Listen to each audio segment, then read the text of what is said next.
Hey guys, welcome to another video. Today I'm setting a little bit of stone over here on the foundation of the house, and thought I'd share this little tip with you to get that nice stone dimensional look. It's important to leave the profile of the stone exposed and not fill it in with mortar that looks like that. That's an example of what not to do. I don't know how I missed that, but I guess I did.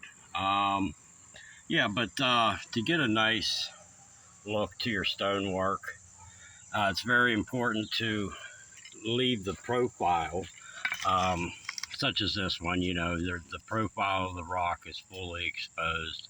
You see that line. It just makes it look way better, in my opinion, anyhow. And what I have found that works really well is a butter knife, an old butter knife, because you can get in here, you can follow the profile of the stone and pick any excess out. But pretty much I'm doing this blind here, and as you can see, it's not difficult. Just once you get your mortar in there, just follow the line of the rock, just like so, and clean that edge up. And of course do the same on the other side here, and follow the profile of that rock down to where you've exposed the edge there. And we'll do that all the way down.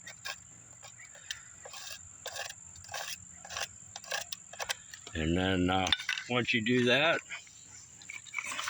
simply take your brush and sweep that all away and try to strike your joint with the brush. And which can be challenging sometimes because you get those little nooks and crannies that's real hard to get into.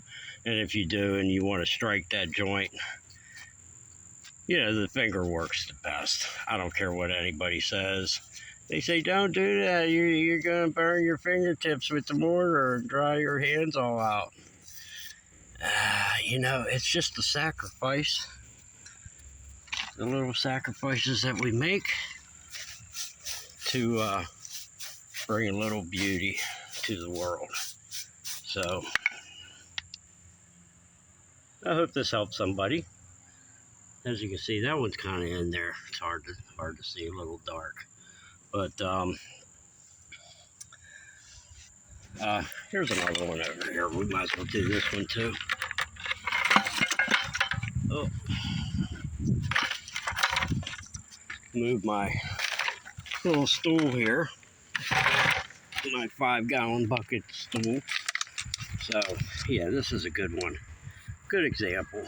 Like I said, you just take your butter knife, make sure we get this in the shot, and follow that profile, and try to keep your mortar joints at the same depth, so you want your joints to look good.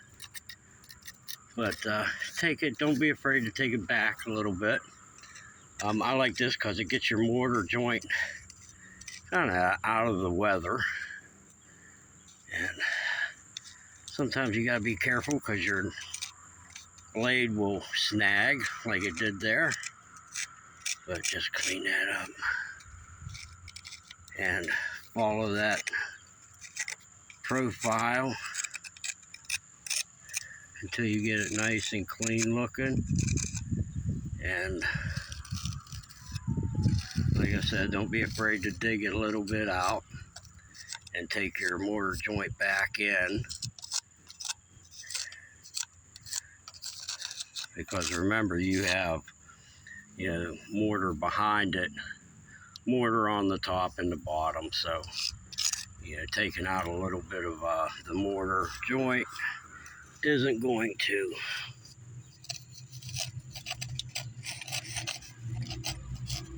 affect the hold any, or enough to be a significant loss. But just clean the, like I said, clean up the profile of the brick. Make sure we're getting that. Jeez, I'm a terrible cameraman. Okay, and then once you get it to that point, just take a brush, clean the mortar off of the stone.